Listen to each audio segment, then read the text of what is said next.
Aloha galera, salve salve, estamos de volta aqui no nosso canal do YouTube do Surf 360 e como você já tem acompanhado nos últimos dias esses que antecedem o início do circuito mundial da WSL nessa temporada de 2024, eu, Maurício Ferreira, ao lado do Thiago Blum, estamos falando muito sobre o que esperar dessa temporada. Como chega Gabriel Medina? Vai brigar pelo tetracampeonato mundial? E a nossa seleção brasileira também de uma maneira geral. Felipe Toledo será o favorito para conquistar o tricampeonato em Trestles na Califórnia? Expectativas sobre Ítalo Ferreira, sobre Iago Dora.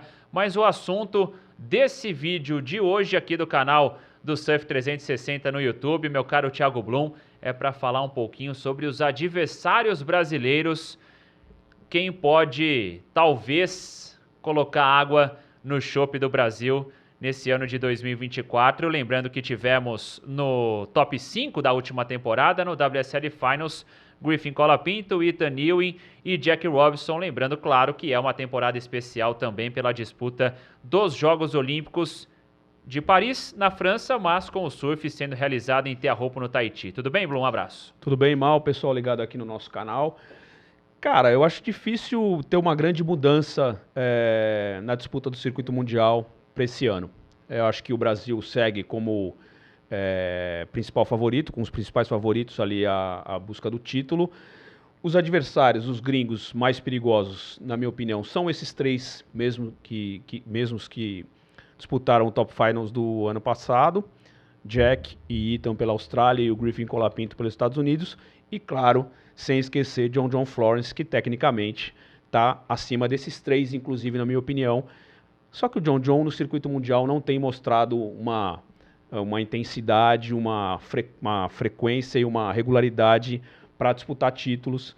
Mas eu acredito que esses quatro caras são os caras perigosos entre os gringos para tirar o Brasil do topo do circuito mundial. Mas ainda na mesma batida de 2023, com o Ethan dominando, quando a gente fala dos gringos, né, não separando aí por nacionalidade, enfim, americanos, havaianos, australianos, segue na mesma toada, com o Ethan talvez dominando quando a gente fala ali dos gringos, e aí com o Griffin na sequência, e o Jack Robinson até numa retomada também, né? Naquele início do Jack no CT, houve muita expectativa, os resultados foram bons, mas ele também viveu um momento de oscilação, de altos e baixos. Ainda segue na mesma toada do ano passado? Sim, o Griffin Colapinto é o cara que no ano passado foi mais regular, né? Chegou em várias fases finais, ganhou a etapa da piscina, que não vão ter esse ano, mas ganhou a etapa da piscina, foi o cara mais regular. O Jack começou o ano muito bem, ganhando o Pipeline, né, em 2023, chegando nas fases finais dos primeiros eventos, aí ele teve uma lesão, se machucou, isso atrapalhou a trajetória do Jack, ele foi se recuperar só lá no final do circuito, ganhando o Teahupo'o em cima do Gabriel Medina, que não é fácil, não é brincadeira, uma tarefa bem complicada, e garantindo a quinta vaga ali. Chegando em Trestles, ele não rendeu o que ele poderia render, até porque as condições de Trestles não são as ideais para o Jack. Não que não sejam as condições ideais, é que para os adversários é uma condição mais favorável, principalmente para Ethan Ewing, Griffin Colapinto, até para o João, que derrotou o Jack, e principalmente o Felipe. Eu acho que esses três caras, juntando com o John, são os caras que vão estar aí em todas as etapas rivalizando com os brasileiros.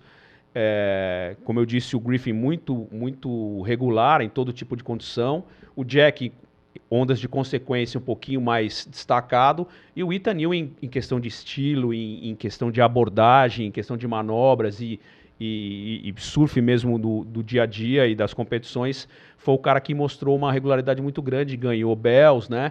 E chegou na final em Trestles, vale lembrar, machucado. Ele tinha se machucado em Teahupo'o.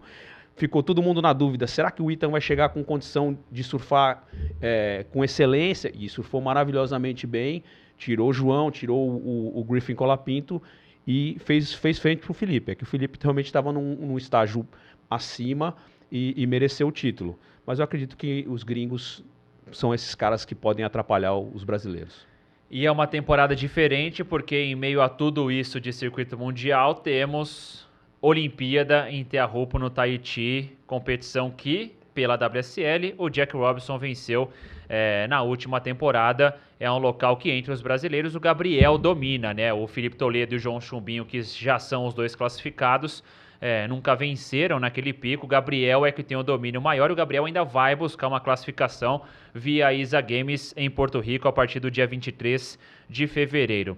Gabriel não se classificando. E aí a gente já tem o Ethan e o Jack como representantes da Austrália e já a definição também de Griffin e John Florence como os representantes dos Estados Unidos. Lembrando que nas Olimpíadas se juntam Havaí e Estados Unidos, por isso que o John também já tem essa vaga garantida.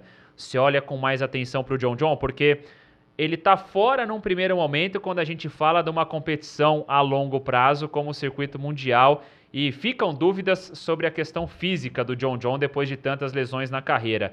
Mas quando a gente olha para uma competição como a Olimpíada em Teahupo, no Tahiti, num tiro curto, de no máximo 4 dias de competição, essa é a janela geralmente nos Jogos Olímpicos. Aí a gente olha de uma outra maneira para o John? Cara, a gente falou em outros vídeos aqui de talvez alguns atletas se preservarem para a disputa olímpica, né? Eu acho que é o caso do John. Eu acho que o John talvez tenha mais ambição, até por já ter 2 títulos mundiais, né, da WSL, talvez seja um cara que se resguarde mais sabendo da capacidade que ele tem de ganhar em Teahupo. Eu acho que dos caras que estão no circuito mundial hoje, tirando o Gabriel, o cara mais capaz de performar em alto nível e que já mostrou isso em Teahupo é o John.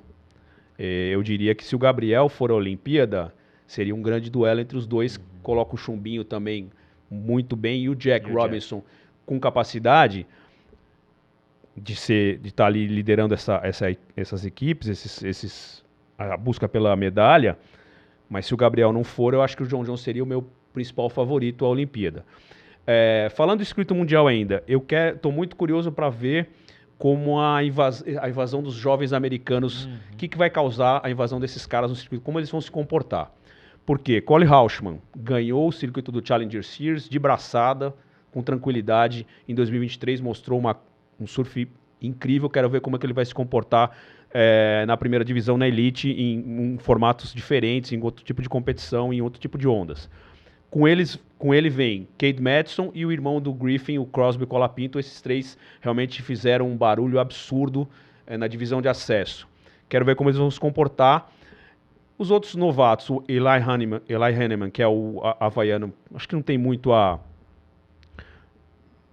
uma expectativa muito grande em relação a ele. O Michael DeVoe, que já mostrou que tem capacidade, esse sim é um cara muito forte, e principalmente ondas grandes e ondas pesadas. E aí, cara, ver. O Frederico Moraes está de volta, né? Você citou o Jake Marshall? O Jake Marshall já fez parte da Elite, também, assim, com todo respeito. Mas que voltou agora pelo Challenge. Voltou pelo Challenge. Não é um cara que eu acho que vai fazer peso para esse time americano, que é legal ver um contingente grande de americanos aí, mas é um cara que não mostrou tanta qualidade assim para rivalizar com os brasileiros, principalmente. E o Frederico Moraes, que é legal voltar a ter Portugal, tá no circuito. É um cara muito experiente, com surf muito no pé, muito pesado, teve bons resultados na Elite já. Eu acho que de gringos em relação à Austrália e principalmente Estados Unidos, que eu tô curioso para ver essa galera jovem dos Estados Unidos, para ver que tipo de barulho e como eles vão se comportar como equipe mesmo, como o Brasil por muito tempo se mostrou com uma união, um peso, uma torcida, uma essência diferente no circuito mundial, que tirou os australianos do foco principal, né, dos holofotes. Quero ver como esses americanos vão se comportar. É interessante de ficar atento. E essa união dos brasileiros nos últimos anos foi fundamental para as conquistas também que vieram, né, os troféus que foram conquistados, porque os brasileiros, de uma certa maneira, mesmo ali, claro, com Gabriel dominando, agora com o Felipe, o Ítalo buscando o título também em 2019, mas havia uma união, e há uma união, né, claro, e isso tudo impacta no resultado que é conquistado pelo Brasil de uma maneira geral. E pela quantidade de americanos que nós teremos em 2024, dá não uma preocupação, mas acho que pode se repetir um cenário do que vem sendo o Brasil nos últimos anos. Eles tiveram um comportamento bem como equipe mesmo no Challenger Series, até porque o campeonato do Challenger rolou um pouco tempo depois já com o circuito mundial da Elite definido, Kolohe Andino participou muito, até como competidor, mas participou muito como coach da galera, dando uma experiência, dando uma bagagem. O próprio Griffin fez um peso ali em algumas etapas do Challenger, por causa do irmão e por causa da galera, dos amigos ali. Teve uma outra galera que não se classificou, Jet Schilling também, que chegou, está disputando no circuito o Mundial Júnior. Então é uma onda interessante que vem daí, que aconteceu muito com os australianos no passado, e que aconteceu com o Brasil, com a Brazilian Storm. Então é interessante da gente ficar atento para ver se realmente os caras vão se unir para falar, pô, peraí, agora é a nossa vez. Os Estados Unidos não ganham título mundial desde o Kelly em 2012, né? Então, 2011, desculpa, foi o 11º título dele. E o Kelly é um cara à parte de tudo isso, né? Os Estados Unidos não tem... Teve Tom Curren, teve o C.J. Hobgood que ganhou um título herdado em 2001 por causa da história do terrorismo, das Torres Gêmeas e tal. Mas, tirando o Havaí, com o Andy Irons e o John Florence, os Estados Unidos mesmo, a galera do continente, os californianos, toda aquela história, eles estão devendo aí apresentações melhores e um título mundial, né? E eu tô com você nessa prateleira dos gringos. Acho que segue a mesma também de 2023, com o Ethan, depois o Griffin, e aí o Jack ainda um pouquinho abaixo dos outros dois, mas com um potencial enorme também de incomodar os brasileiros nessa temporada de 2024. E claro, ano em que você vai acompanhar tudo aqui no nosso canal do Surf 360 no YouTube, também no nosso Instagram, @surf360_. Em breve estaremos de volta por aqui. Claro, você já sabe, todas as sextas-feiras às 7h30 da noite, sempre um novo episódio do nosso podcast Surf 360. Beleza? Valeu, galera. Aloha, até a próxima. Valeu.